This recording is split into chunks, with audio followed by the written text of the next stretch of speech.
Another exercise you'll be working on this week is scale figures in context. So this is where you get to put it all together. The perspectives, the trees, the detail and shadowing, and then also the scale figures.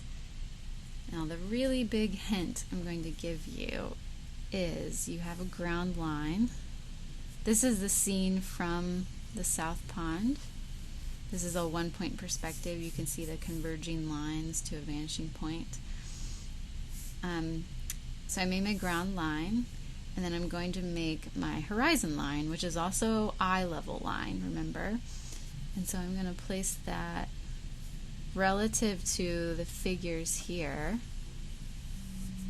about 5 feet up from my ground line. And notice how it goes right through the eye level of this figure in the back, but it also goes through the eye level of these figures and these figures and even the ones all the way in the back. The eye level line of everyone in your scene will match roughly. I'm standing as the viewer.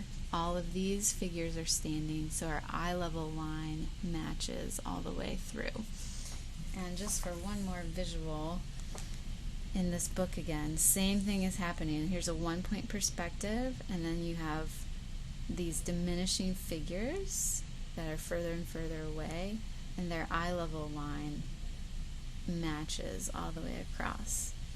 Now there are a few exceptions. If you have a child in your view, then their eye level line is going to be shorter, and also if someone is sitting, their eye level will obviously match either. So you'll have to adjust for those instances, but otherwise everything matches up. Now I'm going to use this curved back wall, and I'm going to do a quick representational drawing of this space. So here's the curved back wall. Here's my ground line. So this is as if you're standing in the space. Then I've got my eye level line. And I'm standing in the center per this view. So my vanishing point is going to be right in the middle. And I also wanted to point out that you can use this back wall, your base, your starting point, to make certain references along the way. So we've got this sort of complex design here, so I want to start to divide that up to understand how I can represent that. So it's broken into 3 pieces here. So I'm going to do the same. I'm going to make the same tick marks along my drawing, and I'm going to go ahead and make those converging lines. So from the vanishing point, I'm going to go through where the wall essentially meets the floor, and that's going to become my floor line. But I'm also going to lightly make these lines as well, and that's going to help guide my sketching for these interesting shapes. So I know that the top is going to be roughly around here, so I'm going to start filling in these shapes. And remember, we're not going for perfection here, we're going for the essence of the design. And I kind of have one in the middle, but use the back wall as a reference point to help mark out things, to draw them accurately. So here, here, here, and obviously I could spend a lot of time doing the rest of this, but I think you get the point. So it's starting to emerge, the design. I could do that all the way around, probably with a lighter line weight, but I always like to draw darker for you guys to see on the video.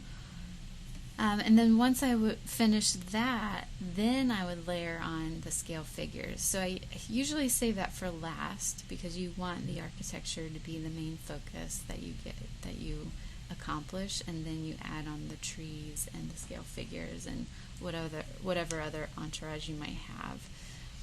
Now, the challenge when people are moving about when you're on site, it might be hard to capture everyone. And that's okay. I think it's important to have a few key scale figures sprinkled about, but by no means do you have to capture all of them at a particular instance in time. It might be that these figures stay there for a while so I can quickly draw them in, but maybe everyone else comes and goes. So I might actually have more scalers in here than we'll see at any one time, because I might start to draw everyone as they come in and out. And you just want to pick a pose that is kind of quick and easy to draw, and you're not, again, going for perfection here. You just want to quickly represent that they're in the space and sort of what they're doing in the space, and that's it. So I would start with a scale figure maybe further in the background, because they're going to be smaller and easier to draw. So with this guy, I'm going to start with him, and again, you want to start with that oval head, and then I also look at where their feet are falling in relation to the ground line. So his feet are a little bit below the ground line. And on site, you can kind of close one eye to gauge that as well. And then, he's standing, his arm is sort of crossed in front. And that's basically it, right? Just a really quick representation. Now I have more scale figures over on this side. This one, he's a little bit closer to me than the first figure, so I'm going to go ahead and draw him in. And I look at where he is in relationship to the architecture. So he's fairly close to this side. And then, again, his eye level is going right through that horizon line. So I get the shoulders in, I look at where his feet are. It's a little bit lower there, and he is walking away, so he's got a little more movement than the first guy, but again, quite simple. Now these figures are a bit closer, so next I'm going to move to them, and in relation to the other figures I've drawn, her head is going to be bigger, and she's standing to the side. You'll look at her hands are kind of up, her arms, something like this, and she does have a bag, so you don't have to get too detailed on that, but I am going to draw the bag. And then her feet are kind of spread out like that. Then some of these are more in motion. So here's a child running.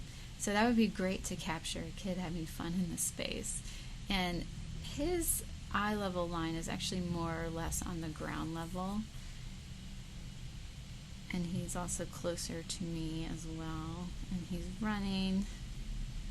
So his arms are kind of flailing a little bit, as kids do. This leg is in front. This leg is behind.